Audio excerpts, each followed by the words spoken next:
छात्रों, आज हम भक्ति काल के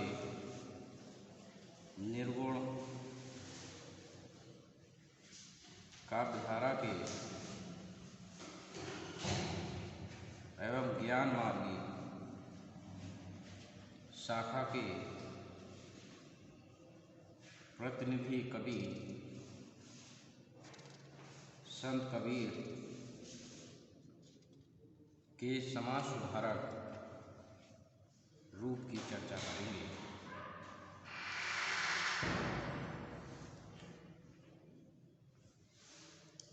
संत कबीर ने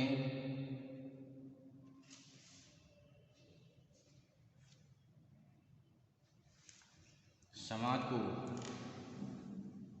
उचित दिशा प्रदान करने के लिए ज्ञान का प्रचार किया एवं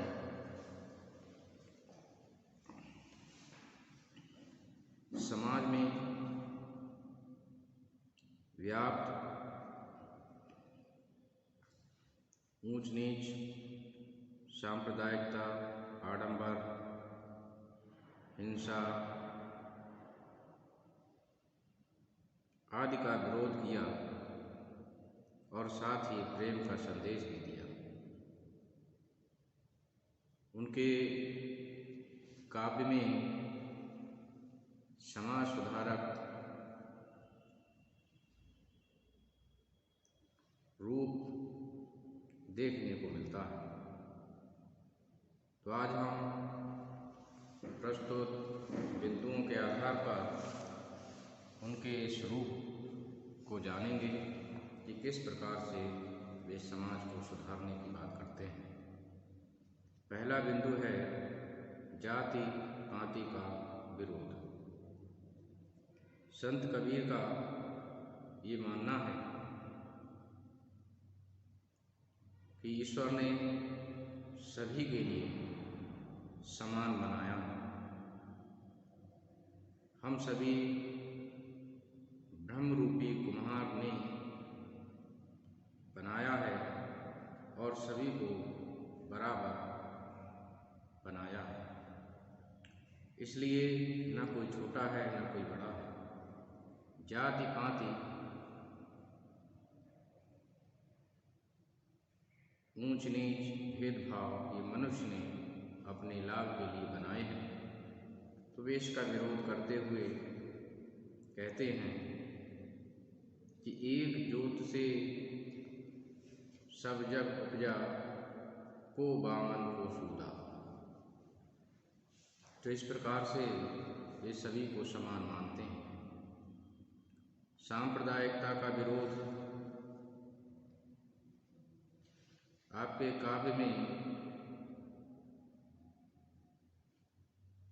सांप्रदायिकता का विरोध भी देखने को मिलता है। कबीर हिंदू और मुसलमान दोनों को समान दृष्टि से देखते थे। उन्होंने दोनों धर्मों के दोषों को निकट से देखा और दोनों को कड़ी फटकार भी लगाई है।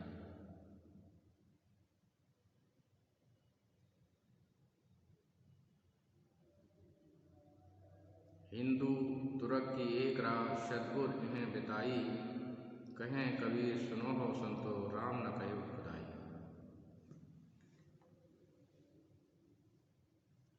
तो इस प्रकार से वे कट्टरपंथी सांप्रदायिकता का भी विरोध करते हैं।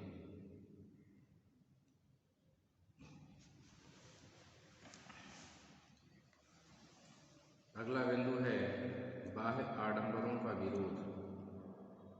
संत कबीर आंतरिक शुद्धता पर बल देते हैं। वे बाहरी बनावट और ढोंग के प्रबल विरोधी रहे हैं। आप मिथ्या विश्वासों, आडंबरों आदि का विरोध करते हुए दिखाई देते हैं। आपके अनुसार जप, माला, छापा, तिलक, रोजा, नमाज आदि आडंबरों से युक्त हैं, इसलिए इनका कोई महत्व नहीं है। और वे आंतरिक पवित्रता पर जोर देते हुए कहते हैं कि माला फेरत जो गया गया न मन का फेर, कर का मन का डार दे, मन का फेर। कि आंतरिक पवित्रता होनी चाहिए, केवल बाहरी दिखावे से कुछ भी होने वाला नहीं है। अगला बिंदु है कि मूर्ति पूजा का विरोध। संत कबीर निर्गुण निराकार ब्रह्म के उपासक रहे हैं और वे ये मानते हैं कि जो मूर्तियाँ बनाई गई हैं वे मूर्तियाँ मनुष्य ने ही बनाई हैं, क्योंकि जो परम ब्रह्म है वह गुणातीत है, इन सब से परे है। इसलिए वे कहते हैं कि कबीरन भक्ति बिगाड़िया, कंकर पत्थर धोए, अमृत में विश्राग के, अंतर में विश्राग के अमृत रारिन खोए। तो आपका तात्पर्य है कि आंतरिक शुद्धता और पवित्रता होनी जरूरी है, न कि इस प्रकार की हमें भक्ति भावना करनी चाहिए। आपके काव्य में हिंसा का विरोध भी देखने को मिलता है, क्योंकि संत कबीर स्वयं अहिंसा के पुजारी रहे हैं।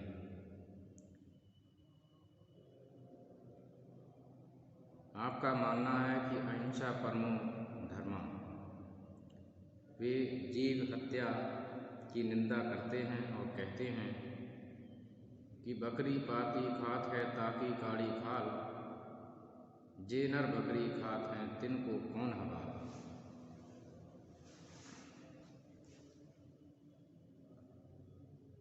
तो इस प्रकार से इसकी ये निंदा करते हैं। अगला बिंदु है अहंकार का विरोध या अहंकार का त्याग। संत कबीर का ये मानना है कि हमें अहंकार नहीं करना चाहिए, क्योंकि ये जीवन अत्यंत क्षणिक है। इसलिए उसके लिए किसी भी प्रकार का तन मन धन संपत्ति किसी भी प्रकार का अहंकार नहीं करना चाहिए, क्योंकि जब तक अहंकार रहता है तब तक आप भक्ति नहीं कर सकते। कि जब मैं था तब हर नहीं, अब हर है मैं नाही, प्रेम गलियत साकरी तामें रोना समाई। इसके साथ ही संत कबीर अपनी वाणियों में प्रेम का संदेश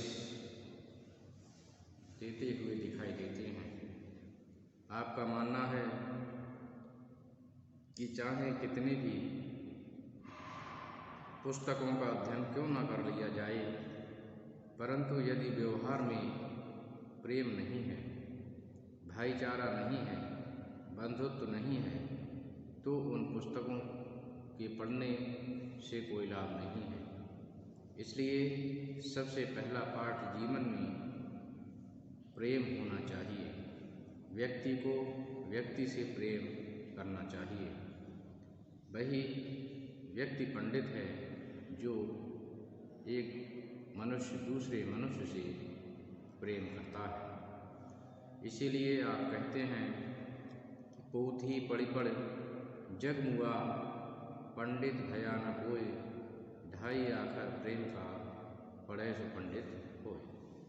तो उन्होंने प्रेम की महत्वता का प्रतिपादन किया है। इसके साथ ही संसार की क्षणिकता पर भी आपने बात कही है। आपका मानना है कि केवल जो ब्रह्म है वही शाश्वत है, और ये जो संसार है ये संसार नश्वर है, ये संसार निस्सार है, ये संसार क्षणिक है। तो इसलिए इस संसार में जो कुछ भी दृश्यमान है वह सब माया और मोह है। केवल शाश्वत परम ब्रह्म ही है। इसलिए वे कहते हैं कि यह ऐसा संसार है जैसे श्यामल फूल, दिन दस के व्यवहार में झूठे रंग न भूल। ये संसार असार का धंधा,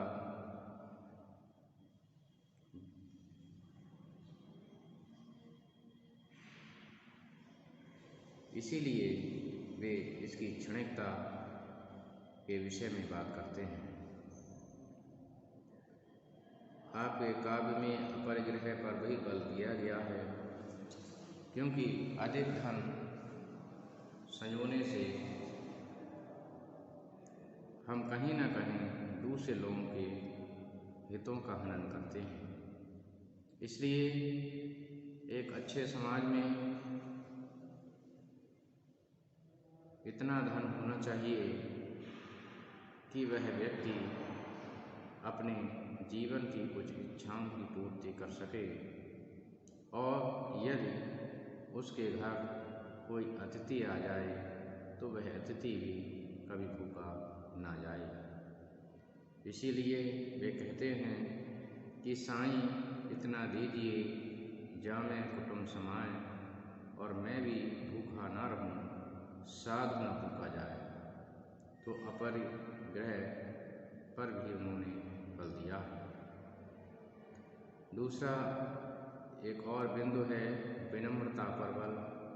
संत कबीर क्रोधी, कामी, लोभी आदि प्रवृत्तियों को त्यागने की बात करते हैं, और साथ ही ये कहते हैं कि व्यक्ति के स्वभाव में सहजता होनी चाहिए और विनम्रता होनी चाहिए, क्योंकि विनम्रता से ही कार्य हमारे सिद्ध होते हैं, हम लोगों को आकर्षित करते हैं। जब आप कहते हैं कि लघुता तो सब ते भली, लघुता ते सब होए, और जस द्वितीया को चंद्रमा शीश नभे सब होए।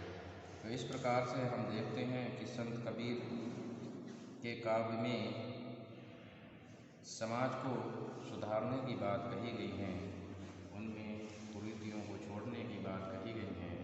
इसीलिए आपके लिए समाज सुधारक के रूप में जाना जाता है। धन्यवाद।